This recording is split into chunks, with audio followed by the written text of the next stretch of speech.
Welcome to Man Does Tech, where I solve the problems you didn't even know you had. In this video, I will explain how to approach playing online on a modified Nintendo Switch. It's crucial to understand the inherent risks involved when connecting a console running custom firmware to official Nintendo services.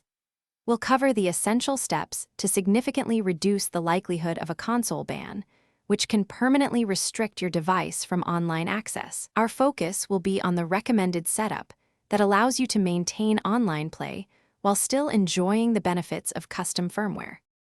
Before attempting any online activity, it's vital to grasp the severe consequences.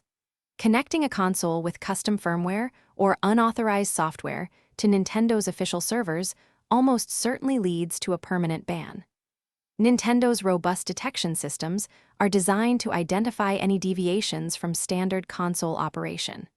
A ban means losing access to all online multiplayer, the eShop, and even future system updates, rendering your console's online capabilities useless. The only truly safe method to play online while also using custom firmware involves a dual system approach.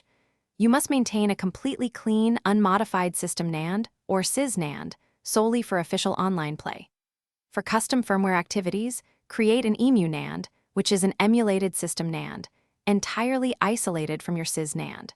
Crucially, you must implement strict network blocking, such as custom DNS settings or firewall rules, to prevent your EMU NAND from ever connecting to Nintendo's servers. Never, under any circumstances, launch custom firmware or unauthorized software on your clean SIS NAND.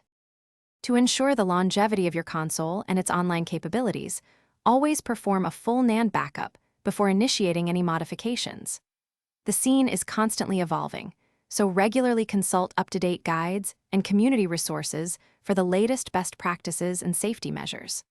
For absolute peace of mind and to completely eliminate ban risk, many users opt to purchase a second, unmodified console dedicated solely to official online gaming. This provides a clear separation, ensuring your online access remains secure.